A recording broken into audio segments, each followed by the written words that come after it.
episode 146 of Sold with Updike Pugh. I'm Jeff Updike. I'm Weston Pugh, and we've got a great show in store for you today. We've got two amazing homes, a really cool Tudor in East Dallas that I'm really excited to show, and a really great four-story condo in Oak Lawn.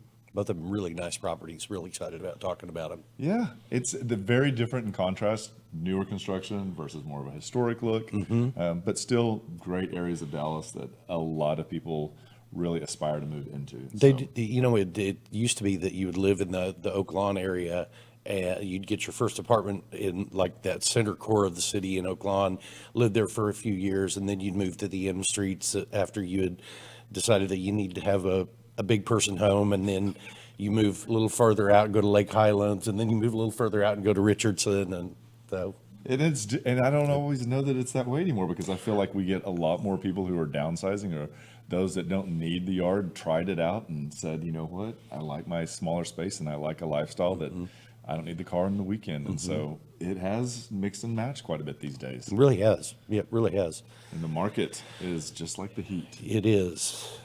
In what way? Could it be hot? Oh, okay. Well, jump into Market Watch if you would. It's funny, we're seeing these kind of change a little bit. It's like, what is it called when like you go out into the ocean and it's a dead spot and it's the same thing over and over? It's like the doldrums of like something. Yeah, I feel like that's where we are headed, or we're just in that spot right now. One of the let's talk about what's up on the screen, and then we'll talk about something else too, because I think you're right about that. New listings down by about 9% from last week. Back on market's down about 9%. Price decreases, about 3% of the inventory had a price decrease, 3% more price decreases from the week before. Price increases, we've seen those really kind of slow down, which is, that's always been one of that odd spots in the market. Under option contract, that's down just a little bit. Contracts out of option period, that's down quite a bit. That's down 12% from the week before. And, that means that people have opted out of their contract and the home has come back on the market. Right. Or the seller may take it off the market and do some repairs or, do something to it. The pending numbers were up about 5% for the week. Solds were down about 3%. We're going to see that little fluctuation just because we're kind of away from the end of the month. We're coming up to the end of the month. And then last of all, the coming soons, those are up a bit, about 3%. And pendings usually seem to uptick towards the end of the month, and we are moving towards that. And so I would say that is probably your biggest factor in why we're seeing things move into that pending, because now all of the stipulations and contingencies on a typical contract have expired. And so now agents that are the listing side are comfortable in moving it into that status. And so now it's just going to be souping it up to close in the following days. Yeah, this is, this Market Watch we came up with because it's a way to track the market every week and really see what's going on. But sometimes you see those small fluctuations and you don't see the kind of the bigger perspective of what's happening because we're looking at such a small window. Right. So I think in one of our upcoming episodes, we'll do Market Watch just like we've been doing it, but we'll also expand on it a bit and maybe compare out first quarter to second quarter to, what's year-to-date third quarter or what's going on. And the other thing, kind of to play off of you saying it's a small window, but it's a really large subject matter. So like this data, it takes up a good portion. Whereas if we were to zero it out and say, let's just take a look at, Lakewood, or let's go look at, the uptown market and focus on condos, high rises, it all can change up a bit, but this is just kind of a really good way to look at a 30,000 foot view of it. So if it's something you want for an area you're looking at, investment, or if you're looking to purchase in the next 6 months, this is really a way to get ahead of the curve and know what's happening. We've got several of those clients that are acting really smart these days. We really do. It's funny. I really enjoy talking to people when I'm saying, especially when they're getting ready to buy a house. And, one of the first things that we always talk about is how long do you plan to be there?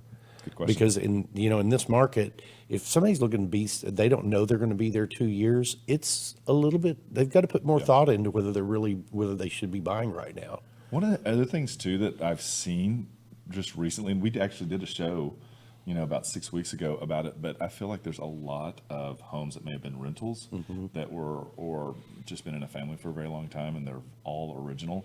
And there's a lot of amazing houses that have been popping up, but you got to look at it and be like, wow, there's a lot of hammering, and there's going to be some wood going in. But I really think you could make a really statement house and something that you'd be proud of for years and years. The one you pulled up this morning that would look like it was in pretty original condition Yeah. could be a really, really cool home, and I thought so too. I still was like, be able to buy it about, at about the $300,000 mark currently, and then, I don't know, you'd probably put $100,000 into it, but Yeah. you'd have a really, really cool house. and I think it boils down to the fact we're looking at homes that probably have been maintained pretty well, and they also have, good bones in it. And I think that's really the key element is good bones make it a lot easier to get to that next level. A good starting floor plan. Yeah.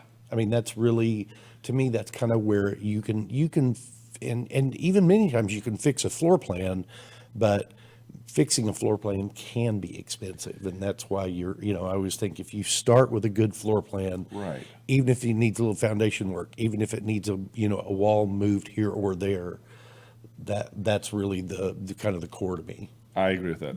That is. Well, let's take a look at these first houses that we Okay, got. cool. So the first one we're going to look at is going to be 5934 Monticello Avenue. And this is a 2-bedroom, 2-bath, 2-car detached garage. And it is in a great area of Dallas, as Jeff was saying earlier in the show. This is one of those areas where people used to take and want to move after they were ready to grow up. And this is one of the neighborhoods that they always kind of went to because there's still so much you can do. It's one of those home neighborhoods that's epicenter adjacent, whether it's Oak Lawn or now Lois Greenville is one of the really go-to neighborhoods. It's easy to get around in the area. TT Park being nearby is a really great asset because TT Park has a walking trail around it. It's got basketball courts, it's got tennis courts, and it's a city-run park. So you've got really, everything there that you're already paying for in your tax base. Yep. That you're getting to take advantage of. And there's also little things like, I think, what's that place? Truck yard. I love the truck yard down there. And this is one of those areas that has really popped up and become a staple for this portion of Dallas. I think it became really popular, and everyone saw how important it could be with Katy Trail and how well that was received by the neighborhood. And here we've got the exact same thing. They've just done a really great job. And if you're looking for a little bit of Austin in your life, this is a really great way to experience that. It really is. I have spent many an evening there and really enjoyed myself. So, And I think the other one is at Wabi House that we love so much. That place is amazing. And it's also on Lois Greenville, just around the corner from there. So really great areas that you can check out in this area. Again, it's great commuting, outdoor activities, and walkable neighborhoods. These are really important factors that begin to create a lifestyle that people call home for quite a while. it really is. And let's jump right into the house if we can. This house has such great curb appeal. I mean, it just knocks your socks off the minute you pull up in front of it. So they've done a really good job of the color palette because it's not too one way or the other, and it just kind of brings in that homey feel. They've done a really good job of the hedging as well. So you begin to, the house begins to reveal itself to you. Great windows, and as you see when you walk in, there's really great light in this house. The house was fully repainted and fully retextured inside a few years ago, and you really feel it with the continuity of the rooms. You feel it with how everything, there really just are no unfinished surfaces on it.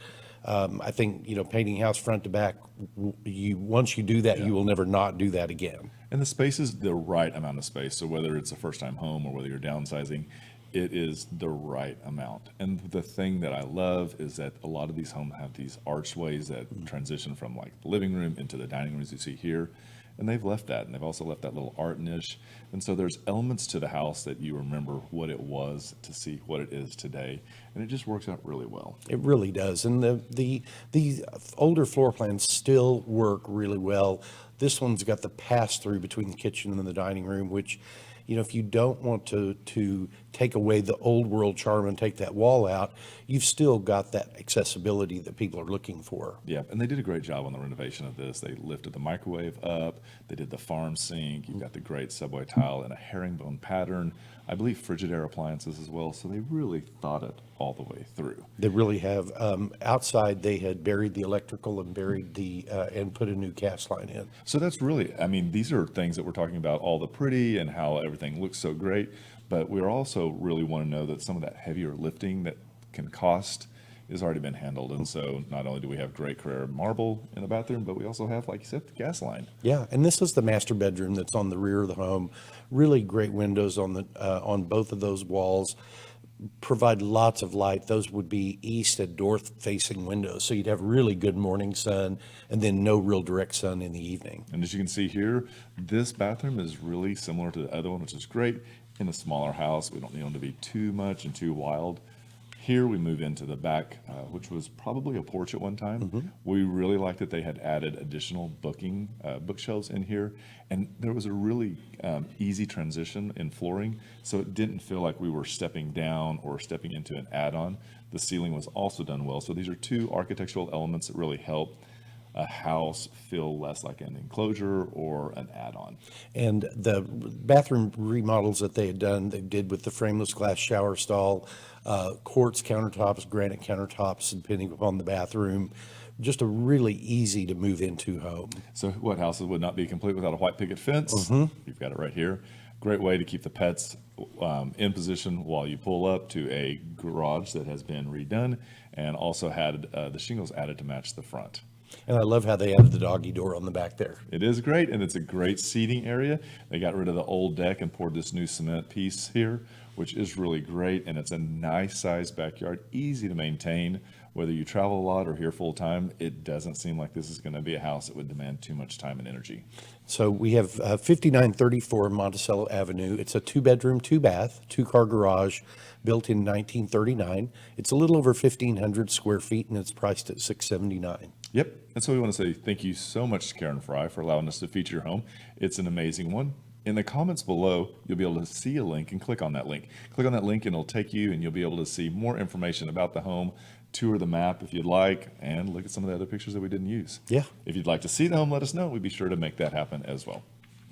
So moving on. What you got for the number two? This is really one of my favorite complexes. This is one of those complexes that was started in the early 2000 or about mid 2000s. I think 2005 is when it began, just as the market began to deteriorate. And it's funny how we use such different words there. But this is one of those communities that I think there are about 45 units in the complex is all, and it's one of those complexes that still sold out during the downturn in the economy because of the style. And it's funny because I remember when I had first got my license that this was coming down the ground, and I had come from new home sales, and so I was used to like not being able to like always get in through the door because maybe it was shut, but through a window. And I remember telling you that I had gone through this and looked at them, and you're like, "How'd you get in?" I was like, "Oh, there's a window. I just went through the window." And you're like, "We don't do that, Weston." You don't do that here. I was like, "Okay, learning curve. Sorry." So it's a great complex. And again, as we were talking about Monticello, in a great area. This one is also in a great area. 4111 Newton, number 39. It is a 2-bedroom, 2.5 bath, 4-story, and it is one of the most walkable areas there is in Dallas. It really is. This is a block from Equinox. It is, 2 blocks from Albernays. It is minutes from the Katy Trail. Turtle Creek is right there. It is such a great walkable neighborhood. So if you're from Dallas, you know this, but if you're not, if you're moving here, this is one of the areas where you go to get on the carriage rides. So just around the corner from Carbone's is kind of where they stage, but this is where in the holiday season you can jump on these carriages and go through Highland Park and see some of the most amazing decorations you would not want to miss. So really funny. I know it's hot. I know it's going to be 100 degrees today and we're talking about Christmas, but I still thought it was really interesting and something that's a local thing here. So let's jump into the property. This is a really cool construction style where they used the rough edge cinder block along with lots of metal. Those are metal doors, which you don't normally find in condominiums. They're usually going to be wooden doors.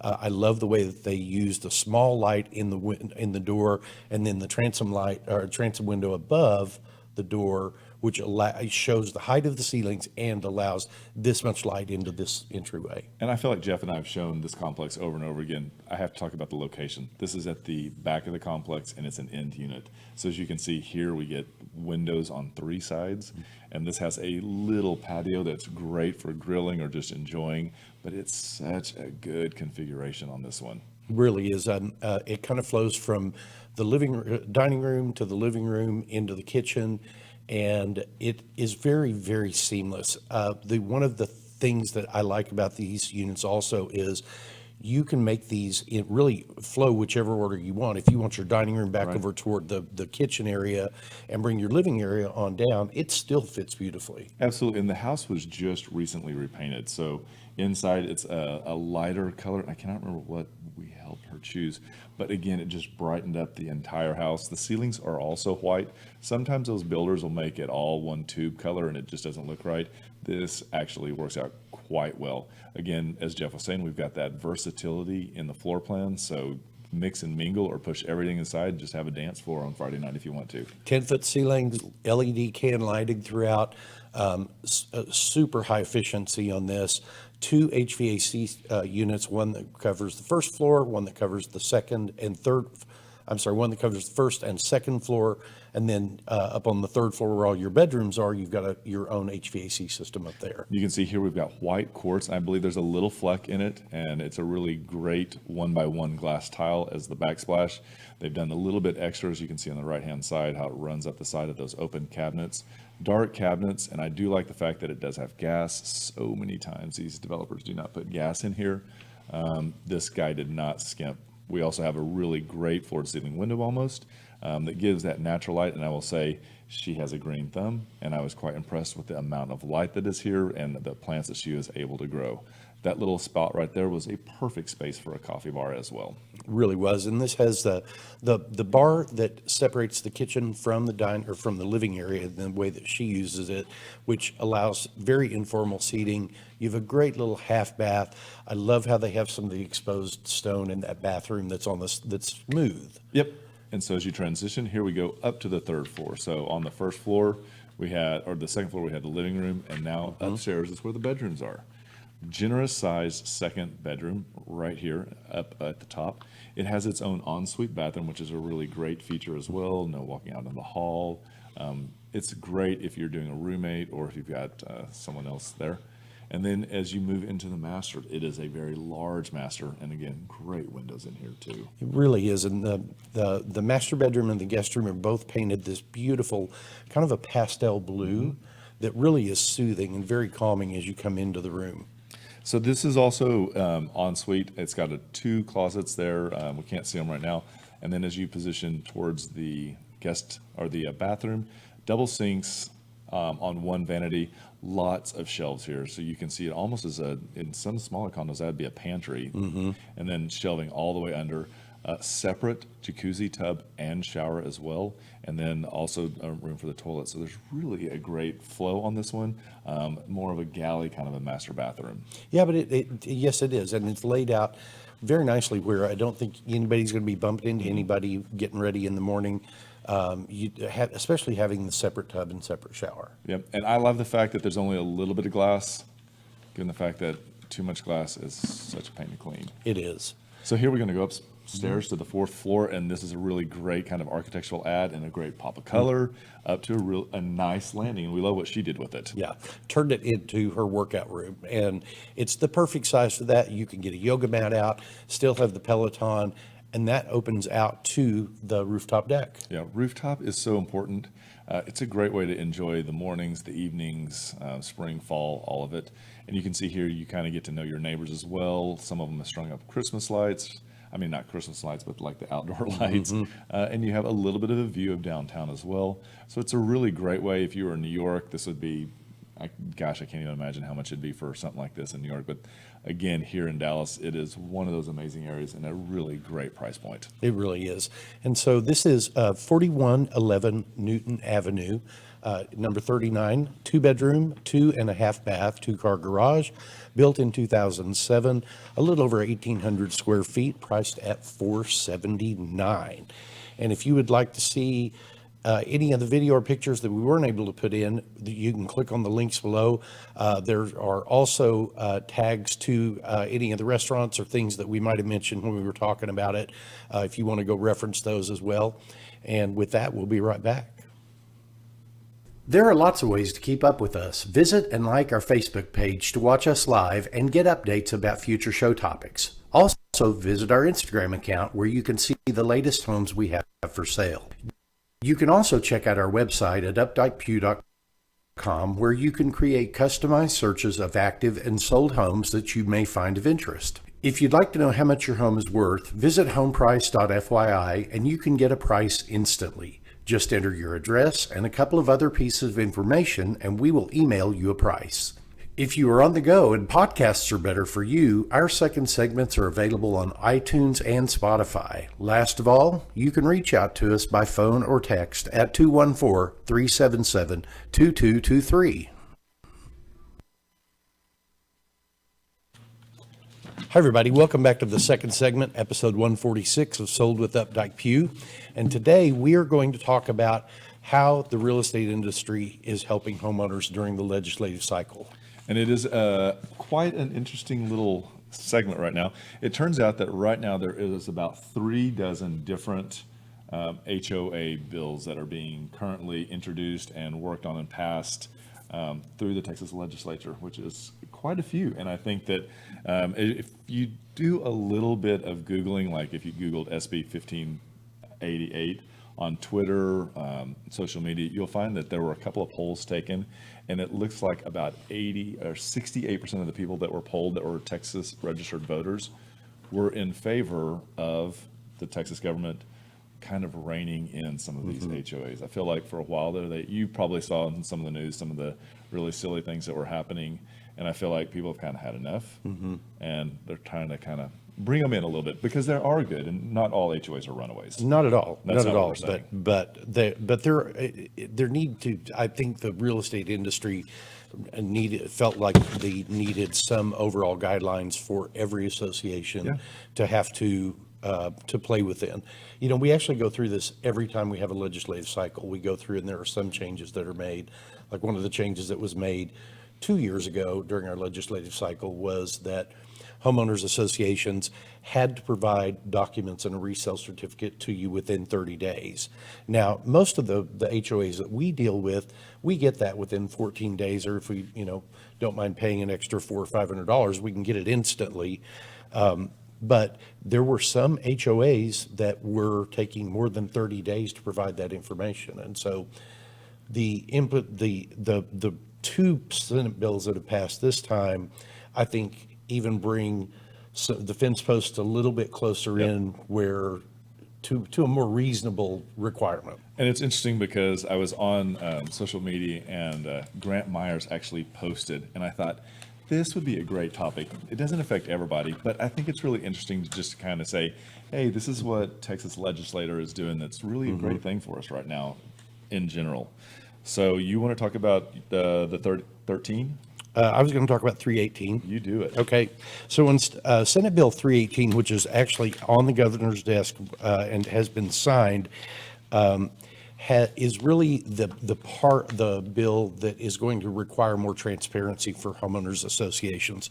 And I'm reading some components directly from the bill, but I think they're the important parts. And one of the most important parts of this is that a homeowners association now is required by law to provide copies of their minutes and copies of their books and copies of their financial records to members of the association, meaning homeowners, or to a representative of a homeowner, whether it be a CPA or an attorney or whatever representative that homeowner has. The association now legally is required to provide all that to one, and they were not before. Which is insane because you have to have this. Everybody does.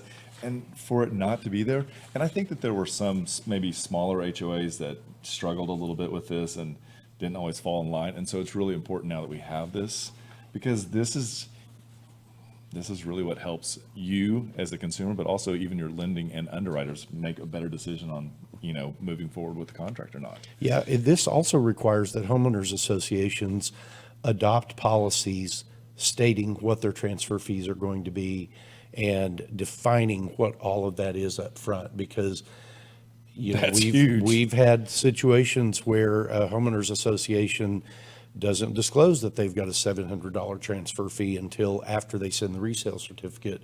And I always look at it as a kick the seller on the way out the door fee, because at that point, sellers are ending their relationship of being in that HOA, and so they just want to get the heck out. The buyers never see that going in, and so they get to deal with it on their way out Yep. the door. And it's bass backwards to me. You heard it here first. Yep. So in Senate Bill 1588, that's also one that is, I believe, has been signed and is going to go in effect on September the 1st. And this was actually Part on September 1st and part on December 1st. There we go. Yeah. And it was actually written by Chris Turner, and Chris Turner is in District 101, which is in Tarrant County, and that takes up parts of Arlington and Grand Prairie. And so it's really interesting. This one actually has a couple of things that it does. The most important thing is it does put a lid on what the cost of those fees can be for a resale certificate and the documentation associated with those. So it's $375 versus what it could be, upwards of $1,000 in some cases. And they also shrank down the timetable. So you have 5 business days now to get that to us, which is really great, because when you're hustling to get a contract to close, especially in today's circumstances where time can really be of the essence, that shortened period is great, because anytime you have to get it quicker than the 7 days is when you had an additional fee that was layered in. So it really just became one of those things that you say, kick the seller on the way out. And this is, I think, even more important in communities where you have more than one homeowners association. Yeah. Like if you look at Valley Ranch, Yep. Valley Ranch has some of those neighborhoods have homeowners associations, but on top of that, you have the Valley Ranch Homeowners Association, and you have an obligation as a seller to provide all of that documentation, all of that financial information, all of that to a buyer. And so this puts some limits on how long it can take that association to crank it out.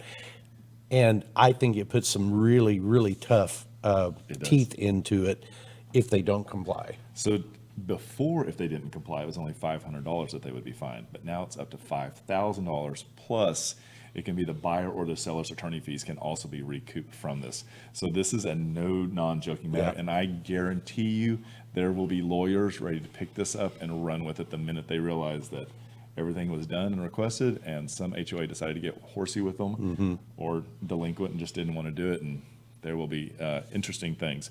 One of the other little notes that came out of 1588 was that now an HOA cannot tell you cannot put cameras up on your personal private property.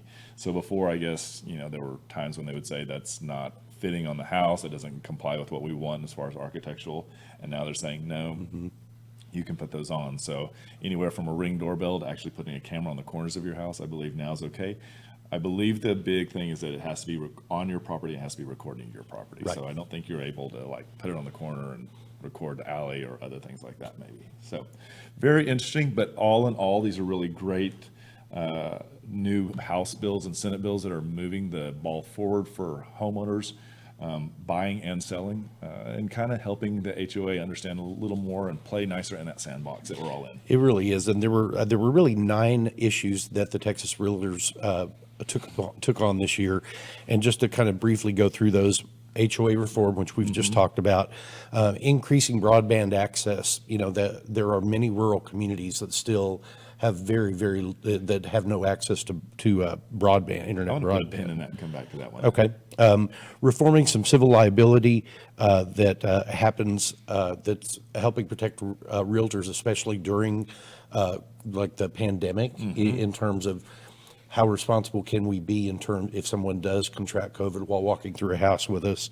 One of the big ones, to me anyway, was we were able to push through legislation that allows county records to have all of the discriminatory covenants removed automatically from them. Yep. And if you go back and you read some of the deed restrictions on many of the older neighborhoods in Dallas, they are very restrictive and they are very discriminatory, and they're unenforceable at this point.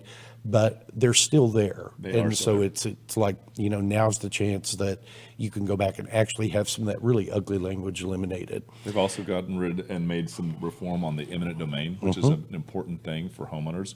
And then there's also the expanding appraisal options, which is going to be interesting to see how this takes off and how it plays. This can make it a lot easier and quicker for appraisals to happen from a buyer standpoint. Yes. So we've already seen a couple of times this has happened even this year, where we actually have had a table appraisal. So it already is in play, but now we'll see how this works out. And we're also seeing flooding disclosure being required from landlords to tenants, which has not been a requirement before. which Crazy. is insane that it would not be disclosed. But I think it's really important for a landlord to do their due diligence and help out, because this could be a devastating element. It also could really change what you can get from a rental rate, so. And the last issue is talking about property tax transparency and how your property taxes are actually calculated, collected, how they go to the appropriate agencies. And that's another one that we're going to come back and put a pin in, because when tax bills start coming out in October, I'm going to reach out to some of our clients and we're going to talk about the value that their home was at in 2019 and 2020 and 21. And we're going to talk about what was their total tax bill in 19, 20, and 21, and show you how just by the value going up on your home, the appraised value, you're paying more taxes even at a lower tax rate. Yep, very true. My big thing on that broadband access is, given the pandemic and people being able to work from home, what will this do if there is really great internet access? And what if people are able to not have to stay in metropolitan areas? Will that kind of slow down that brain drain sometimes that we see in rural areas? It'll be interesting. Will people go back out and be gentlemen farmers now? Who knows? So Who knows? I think it's a really interesting way to expand living situations. So if there's anything else that you'd like to learn about that maybe took place in the legislature this year that has to do with real estate, we would love to talk to you about it.